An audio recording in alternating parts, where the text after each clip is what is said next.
Hello dear children, good morning children. आज हम पढ़ेंगे अपनी व्याकरण बोध बुक का सेकेंड चैप्टर, ओके, जिसका नाम है वर्णमाला। वर्णमाला जिसे हम कहते हैं अल्फाबेट, ओके।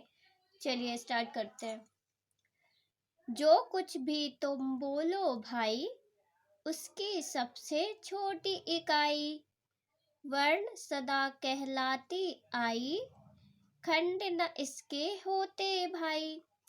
भाषा है वर्णों का मेल, समझो नहीं इसे तुम खेल। तो वर्णमाला जिसे हम अल्फाबेट कहते हैं ना, तो सबसे पहले पढ़ेंगे आज हम वर्ण के बारे में, ओके, कि वर्ण किसे कहते हैं। तो बच्चों, वर्ण जो है वो है जिन्हें हम लेटर भी कहते हैं। मुख से निकलने वाली ध्वनि की सबसे छोटी इकाई को वर्ण कहते हैं। किसे वर्ण कहते हैं? मुख से निकलने वाली ध्वनि की सबसे छोटी इकाई को वर्ण कहते हैं। वर्ण के टुकड़े नहीं किए जा सकते, जैसे अ, इ, उ, क, च, ट आदि। इनके आपको भी पता होगा कि इनके टुकड़े नहीं किए जा सकते, है ना। तो किसे कहते हैं वर्ण? जब हम मुख से अपने कुछ बोलते हैं, जो ध्वनि निकलती, उसकी सबसे छोटी इकाई क्या कहलाती है? वर्ण कहलाती है, ओके। और वर्ण के टुकड़े नहीं किए जा सकते, जैसे आ, इ, उ, क, च, ट आदि और भी वर्ण है ना। फिर है वर्णमाला। वर्णमाला किसे कहते हैं? वर्णों के व्यवस्थित समूह को वर्णमाला कहते हैं, ओके। वर्णों के व्यवस्थित समूह को वर्णमाला कहते हैं। वर्णमाला हम पढ़ते आ रहे हैं, है ना। वर्णमाला में हमने स्वर, व्यंजन, ये सब हमने पढ़े हैं, ओके। अब हम पढ़ेंगे वर्ण के भेद, काइंड्स ऑफ लेटर। तो वर्ण के दो भेद होते हैं, कौन कौन से?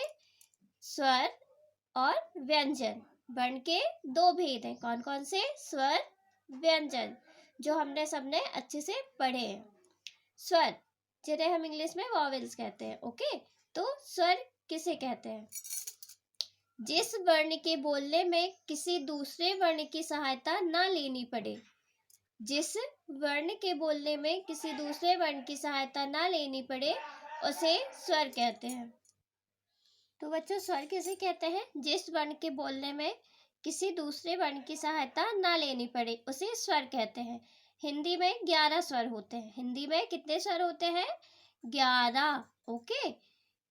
अ, आ, ई, उ, री, ए, ओ, ओके।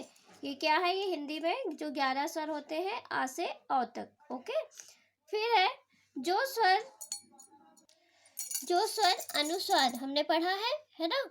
औ के बाद क्या आता है? अम, ओके। और अम के बाद क्या आता है? आहा। जो स्वर अनुस्वार और विसर्ग, है ना, की सहायता से बोले जाते हैं, उन्हें हम क्या कहते हैं? अयोग वा। वे स्वर अयोग वा कहलाते हैं। कौन से स्वर? जो अनुस्वार, अम और विसर्ग अह की सहायता से बोले जाते हैं, वह अयोग वा कहलाते हैं। अयोग वा के अंतर्गत आने वाले वर्ण इस प्रकार है। अनुस्वार, वर्ण के ऊपर लगने वाला बिंदु अनुस्वार कहलाता है, ओके।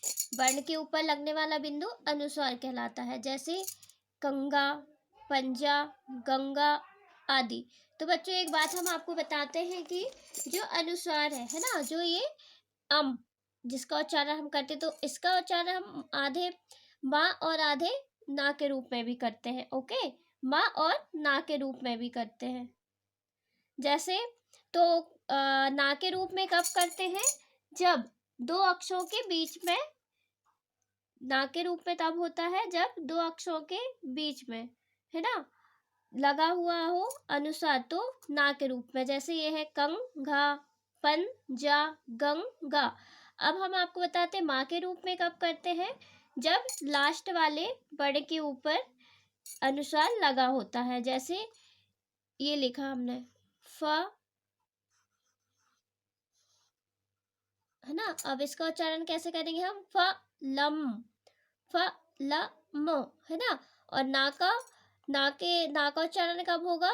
जब दो अक्षरों के बीच में जब लगा होता है, ओके, लास्ट वाले वर्ण के पहले, दो अक्षरों के बीच में लास्ट वाले वर्ण के पहले जब अनुस्वार लगा होता है तो ना का उच्चारण करेंगे, और जब लास्ट वाले वर्ण के ऊपर लगा हो तब हम काय का उच्चारण करेंगे, माँ का। ओके, ये आपको याद रखना है। फिर है अनुनासिक। वर्ण के ऊपर लगने वाला चंद्र बिंदु अनुनासिक कहलाता है, जैसे आंख, चांद, पांच आदि। ओके, फिर है विसर्ग। वर्ण के बाद में आने वाले बिंदु विसर्ग कहलाते हैं, है ना। इसका उच्चारण ह की भांति होता है, जैसे न म ह नमः, प्रातः प्रातः, अतः अतः आदि। फिर है व्यंजन। जिस वर्ण के बोलने में स्वर की सहायता लेनी पड़े उसे हम व्यंजन कहते हैं। व्यंजन कितने होते हैं, 35 होते हैं, 35, है ना। हिंदी में 5 व्यंजन वर्णों के समूह को वर्ग कहते हैं। ओके, हिंदी में 5 व्यंजन वर्णों के समूह को वर्ग कहते हैं। प्रत्येक समूह के पहले व्यंजन वर्ण के नाम पर वर्ग का नाम होता है, जैसा कि नीचे तालिका में दिया गया है। ये दिए हुए हैं का वर्ग, चा वर्ग, टा वर्ग, ता वर्ग और पा वर्ग। तो बच्चों, ये आज का आपका होमवर्क है, इनको आपको अच्छे से पढ़ना है। ओके, और जो आज हमने पढ़ा उसको आपको एक बार फिर से अच्छे से रीड करके लर्न करना है। ओके, बाय बच्चों।